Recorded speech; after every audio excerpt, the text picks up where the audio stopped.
Prairie Fire had been in existence for a few years before we decided to open the restaurant and bar that we're standing in now. We had done street food and pop-ups and residencies at pubs, but we decided to go on our own and develop this restaurant and bar concept using the idea of authentic American barbecue married with great craft beer. We had a location at a food court called at Mercado Metropolitano, and Block 1 had been the ones that had designed that for us, and we were quite happy with the job that they had done there. This was a much bigger job, but we initially went to them to see whether it was something within the scope of the work that they do, and it certainly was. And it was nice to go with someone that we already knew and trusted.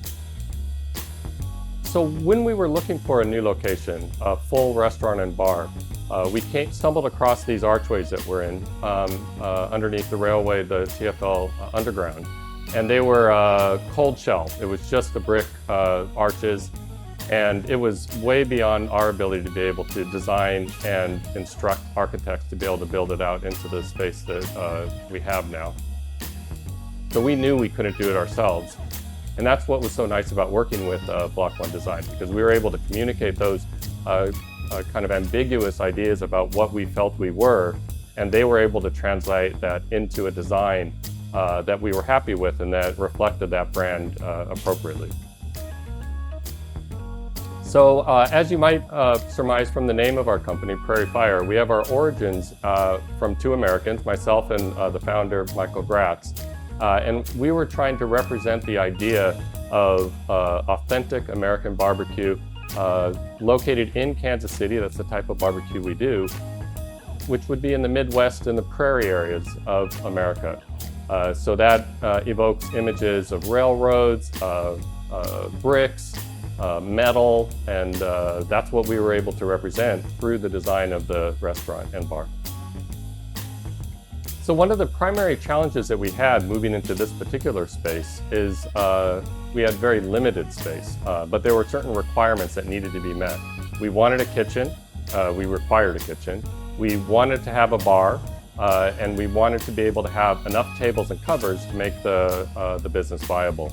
On top of that, and actually what ended up being quite a challenge, is we needed to fit a certain number of toilets in, and we needed to do it in a way that would blend in with the design and not intrude in the space too much, and also take away too much space that we needed with tables and covers.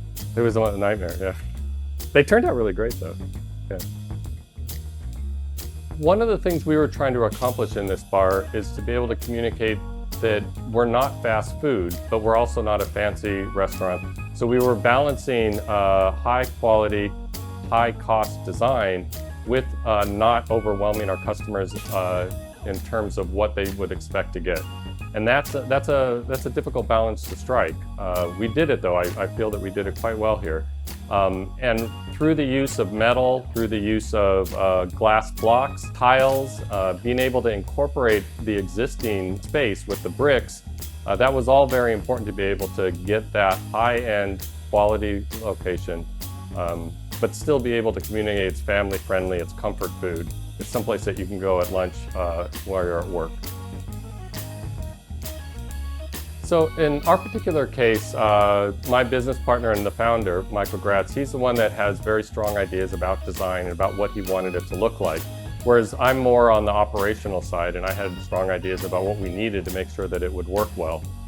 Working with Block 1 was actually quite seamless in that iterative process. We would start with concepts, what we were trying to communicate. That would mostly be with Michael. And then we would move over into what do we need to do to make sure that it operates properly? How do we fit things in? How do we make sure that our servers and our customers can move around the space without it feeling too cramped? And we were able to have continuing communications and meetings with Block 1 Design where we were able to iron out all the difficulties in being able to achieve that. One of the most gratifying things about achieving the design and the construction of our restaurant and bar is the feedback that we get from our customers. We often hear about how they had no idea as they were walking around the neighborhood that we were here and that we were so nice to be in. They'd walk in and the first thing they often say is, wow, like, check this place out. And that just makes me feel warm inside, because that's exactly what we were trying to do with the design. Another gratifying part is my family, most of it continues to live in the United States, and when they do get an opportunity to visit, it's great being able to show it off and say, this is something that we did, and it's wonderful. One of the things that we struggled with when we first decided that we were going to open our first restaurant and bar is cost control, of course. And especially starting with a cold shell, there are a lot of costs involved in building it out. And we considered briefly whether or not it might be something that we can do ourselves with respect to the design. Well, I definitely thank God that we didn't do that, because it would have been impossible for us. The ideas that we had about the design itself were ideas that weren't connected to the reality of running a restaurant. Having Block 1 Design involved, having an interior designer, not only ensures that the design is consistent between the two archways, but again, is very important that we consider the operations itself. And on top of that, we also have the communication with the architects and the general contractors.